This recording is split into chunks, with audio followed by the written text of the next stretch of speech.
Hola y bienvenidos. Hoy vamos a hacer un análisis a fondo de una norma colombiana clave, una que buscaba simplificar la vida frente a la burocracia. Hablamos del decreto 019 de 2012, ¿cierto? La famosa ley antitrámites. Exacto, esa misma. Tenemos el texto del decreto aquí, es nuestra fuente principal hoy. Perfecto. Y, bueno, ¿cuál es la misión? Queremos desentrañar qué buscaba esta norma en realidad. Ajá. ¿Cuáles son esas simplificaciones más importantes que intentaron hacerle la vida más fácil a la gente con el Estado? Entender el impacto real, ¿no? Menos pasos, menos papeles. Menos filas, ¿sí? Porque, seamos sinceros, la idea de una administración pública más ágil Más transparente. y que confíe en la gente pues suena muy bien, ¿verdad? Totalmente. Ese es el espíritu. Y se basa en principios de la Constitución como la buena fe. El artículo 83, fundamental. El objetivo, lo dice el artículo primero, es clarísimo: proteger derechos y que la relación entre particulares y autoridades sea más fluida. Menos conflictiva, quizás. ¿Podría ser? Bueno, entremos en materia. Este decreto tiene como unos pilares, ¿no? Unos principios rectores. Sí, son como la base de todo. Habla de moralidad, o sea, actuar con ética. ¿Correcto? De celeridad, que es básicamente meterle el acelerador a los procesos. Incluso apoyándose en tecnología, que eso es clave. También economía. Evitar gastos, papeleo innecesario. Optimizar recursos, digamos. Y simplicidad. Que los trámites sean lógicos, fáciles. Suena muy bien en el papel, ciertamente. Y lo interesante aquí es cómo estos principios no son solo teoría bonita. Ajá. Se plantearon como herramientas, como armas directas contra esa tramitología que a tantos nos ha complicado la vida. Sí, totalmente. La idea de fondo es un cambio de perspectiva, de mentalidad, partir de que el ciudadano actúa de buena fe. Como dice la Constitución. Exacto. Ya no es demuéstreme todo, sino más bien le creo, salvo que haya razones para dudar. Claro. Y también que las entidades no se inventen requisitos extra, si ya hay una norma general, ¿no? Es como una respuesta a esa sensación de estar perdido en un laberinto burocrático. Justamente. Pasar de la desconfianza por defecto a la confianza por defecto. Un cambio de paradigma importante. Y eso se ve en cosas muy prácticas. Por ejemplo, ¿te acuerdas de tener que ir a una notaría para una declaración extrajuicio? Sí. Un trámite común. Bueno, este decreto básicamente dijo: ya no más. Para muchas cosas, ahora basta con que la persona afirme algo bajo juramento. Directamente ante la entidad pública. Correcto. Imagina el ahorro en tiempo y dinero que eso significa. Es un cambio que parece pequeño, pero que elimina un paso súper engorroso y costoso para la gente en muchas situaciones. Otro punto clave. Se acabó eso de que una entidad te pida un papel que ella misma tiene. O que otra entidad pública ya tiene. Eso es fundamental. El decreto prohíbe pedir documentos que ya estén en la misma entidad. Ajá.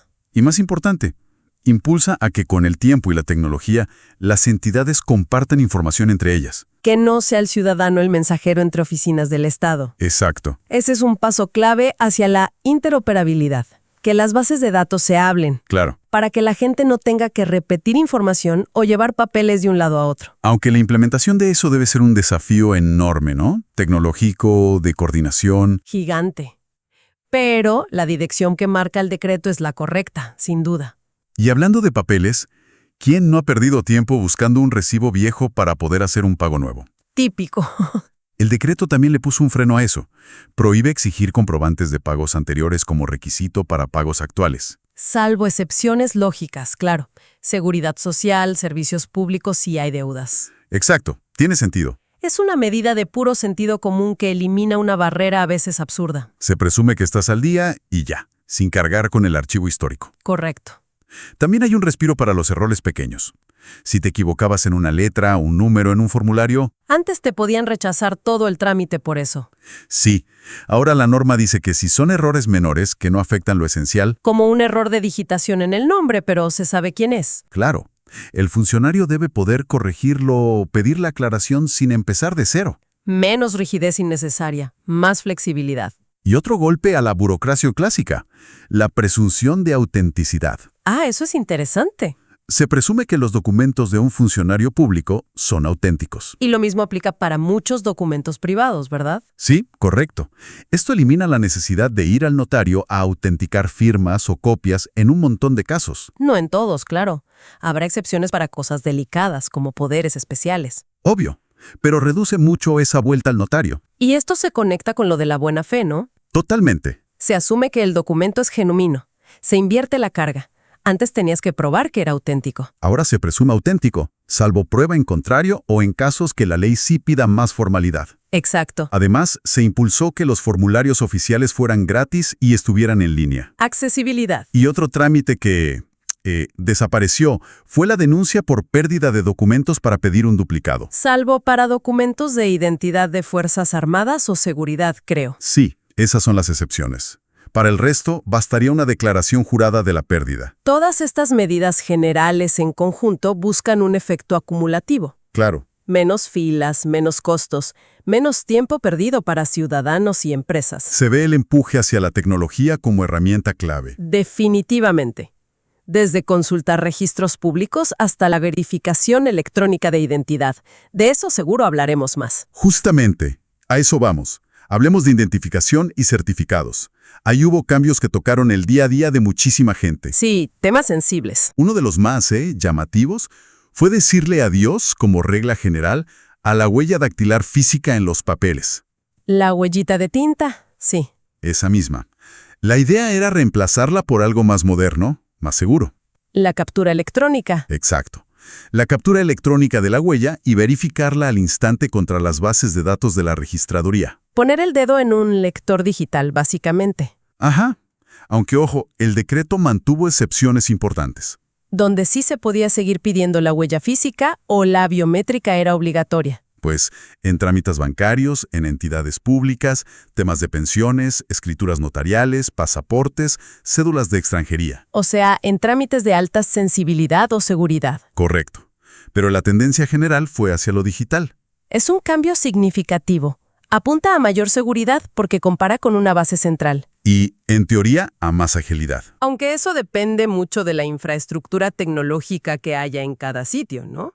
Claro, eso es verdad. Y un alivio enorme, sobre todo para la gente mayor y sus familias. La famosa fe de vida, ¿no? El certificado de supervivencia. Ese. Se eliminó para quienes reciben pensiones u otros pagos del Estado dentro de Colombia. ¿Cuánta gente mayor tenía que movilizarse solo para demostrar que seguía viva? Era absurdo. Totalmente.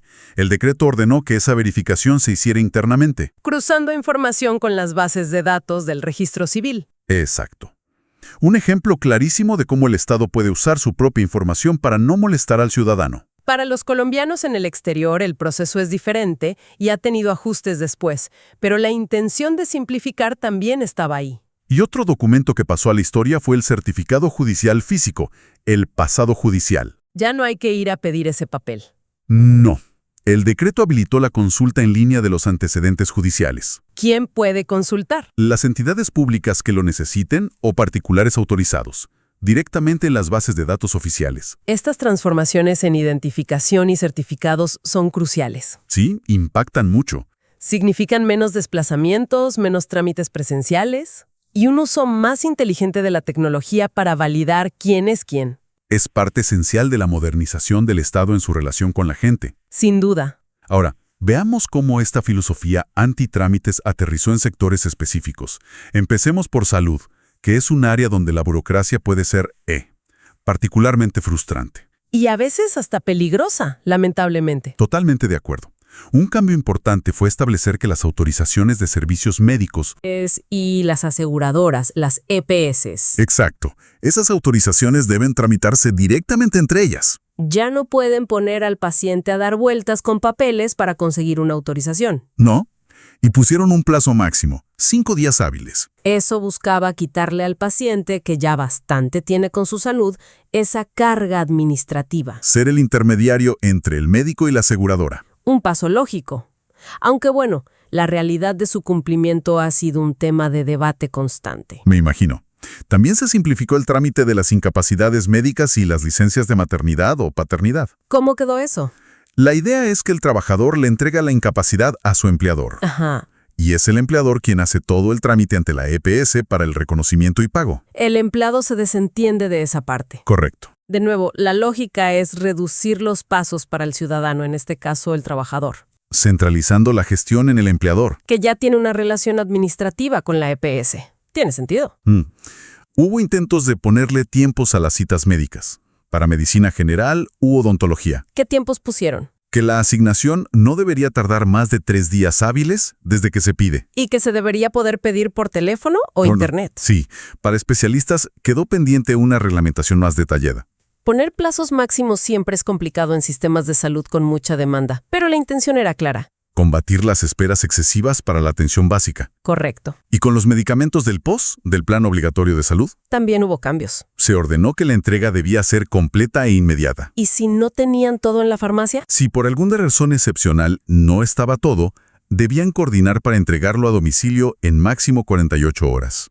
Una medida para evitar el paseo del paciente de farmacia en farmacia o las entregas por partes. Que son muy incómodas y a veces interrumpen tratamientos. Busca asegurar el acceso efectivo a lo que se receta. Pasemos ahora al mundo de las empresas y el comercio.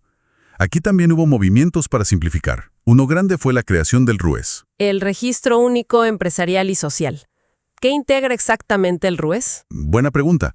Básicamente metió en una sola bolsa, que administran las cámaras de comercio, Ajá. varios registros que antes estaban separados. El mercantil, el de proponentes para contratar con el Estado. ¿El de las ESAL, las entidades sin ánimo de lucro? Sí, ese también. El Nacional de Turismo y otros más. La idea es, te inscribes una vez y quedas en todo lo que aplique. Y la mayoría de estos registros hay que renovarlos anualmente, ¿no? Sí, la mayoría sí. Y garantiza que cualquiera pueda consultar gratis en línea la información básica de las empresas. Centralizar registros es una tendencia global. Simplifica crear y operar empresas. Reduce la dispersión de información. Facilita el cumplimiento para el empresario y la consulta para terceros. Muy útil. También se facilitaron cosas del día a día empresarial. Se permitió formalmente hacer reuniones de juntas directivas o asambleas de accionistas. De forma virtual. Sí, no presencial, siempre que se pudiera garantizar que todos participaran y decidieran al tiempo o de forma seguida. Algo clave en un mundo más conectado. Fundamental para la agilidad en tomar decisiones corporativas. Elimina la barrera física cuando no es estrictamente necesaria. Totalmente. Se simplificó el proceso para cambiar el domicilio de una sociedad comercial. ¿Y los libros de comercio? También se dio luz verde explícita para llevarlos por medios electrónicos, como los de contabilidad. Adiós al papel obligatorio en muchos casos. Exacto. Todas estas son medidas que apuntan a modernizar la gestión empresarial, hacerla menos costosa en trámites. Y aprovechar lo digital, desde la gobernanza hasta la contabilidad. Sin duda. Y finalmente, una mirada rápida al sector transporte. Se actualizaron temas de licencias de conducción, requisitos, vigencias. Hubo un punto que generó discusión, ¿no? Vincular la renovación a estar al día con las multas. Sí, ese. Aunque se aclaró que estar al día podía incluir tener acuerdos de pago vigentes. Es una medida con doble cara. Busca mejorar la cultura de pago, pero puede ser una barrera para quien depende de su licencia para trabajar. Y tiene dificultades económicas para pagar las multas. Es complejo. Sí. Se buscó simplificar la matrícula de vehículos nuevos y el traslado de la matrícula entre ciudades. Prohibiendo exigir papeles innecesarios y haciendo el traslado gratis. Ajá. Y cambiaron los plazos para la primera revisión técnico-mecánica. ¿Cómo quedaron? Se ampliaron a 6 años para carros particulares nuevos y 2 años para vehículos de servicio público y motos. Son ajustes que buscan reducir costos y trámites para los dueños en los primeros años del vehículo. Asumiendo que un carro nuevo necesita menos controles al principio. Tiene lógica. Y se creó un registro específico para maquinaria pesada, agrícola, industrial, de construcción. Dentro del RUNT, el Registro Único Nacional de Tránsito. Sí, para tener un mejor control sobre ese tipo de equipos. Integrar esa maquinaria al RUNT permite mejor trazabilidad y control. Es importante para seguridad, propiedad, hasta temas ambientales. Vemos entonces que el esfuerzo fue bastante amplio. Tocó muchos puntos de contacto entre el ciudadano, las empresas y el Estado. Entonces, si tratamos de resumir la esencia de todo esto, ¿qué nos queda del decreto 019? Pues, Fue un intento ambicioso, ¿no?, de sacudir la administración pública colombiana. de cortar la maleza de trámites inútiles. Y de empezar a operar bajo principios más modernos. Eficiencia, confianza en la gente, uso de tecnología. Exactamente. Los principios que mencionamos al inicio, moralidad, celeridad, economía, simplicidad, No fueron solo un enunciado. no, fueron la guía para todas estas medidas concretas que hemos repasado. El norte era claro, Hacerle la vida más fácil a la gente y a las empresas. que la interacción con el Estado fuera menos una carrera de obstáculos. Y es clave entender que esto no fue una foto estática, ¿verdad? Para nada. Es un marco legal que ha seguido evolucionando, con ajustes, desarrollos posteriores. Porque la optimización de la administración es un proceso continuo. Siempre lo es. Sin duda una normativa compleja, pero con un impacto potencial enorme en la cotidianidad. Gracias por acompañarnos en esta exploración a fondo. Y como reflexión final quizá, queda una pregunta importante flotando. ¿Cuál sería? Simplificar es necesario. Confiar en la buena fe agiliza. Usar lo digital es eficiente. Estamos de acuerdo. Ajá. Pero, ¿cómo se asegura el Estado de que al bajar las barreras de control previo no se cuelen el fraude, la evasión? O que no se debiliten protecciones necesarias en áreas sensibles. Desafío que sigue muy vigente. Sin duda.